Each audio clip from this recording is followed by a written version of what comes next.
Ibinigay ng Gilas Pilipinas ang lahat laban sa top seed na Mongolia 3x3 team, ngunit nauwi pa rin ito sa 21-19 na pagkatalo sa pagsisimula ng kanilang pool play campaign sa FIBA 3x3 Asia Cup nitong Sabado sa OCBC Arena sa Singapore.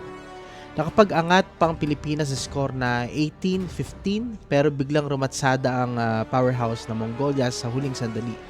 Nagtala ng 6-1 run upang maagaw ang panalo.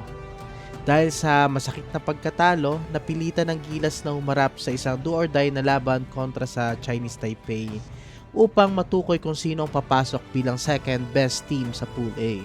Pinunahan ni Ralph Koo ang Pilipinas na may 8 points at 5 rebounds, habang nagdagdag si Chris Koo ng 7 points kabilang ang unang 3 puntos ng kupunan. Dahil sa sunod-sunod na 2-pointers ni Koo, umabot sa kanilang pinakamalaking lamang ang Gilas sa 12-5. Ngunit hindi nagpatinag ang Mongolia at unti-unting bumawi hanggang makuha ang abante sa 19-18 matapos ang dalawang sunod na 2-pointers ni Ching Kutag Mung Uzi. 2 beses pang sumubok ang Gilas na tapusin ang laro sa pamamagitan ni Kun at Koo, ngunit pumalya. Sinelyuhan naman ni Gaan Batar Nyamdorj ang panalo para sa Mongolia sa kanyang huling 2 puntos.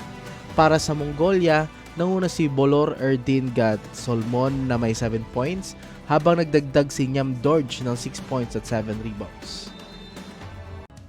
Para maging updated sa mga sports news and events, basketball, boxing, esports at kung ano paman, huwag kalimutang i-follow ang Sports Balita International sa ating Facebook at YouTube page para laging updated sa mundo ng palakasan.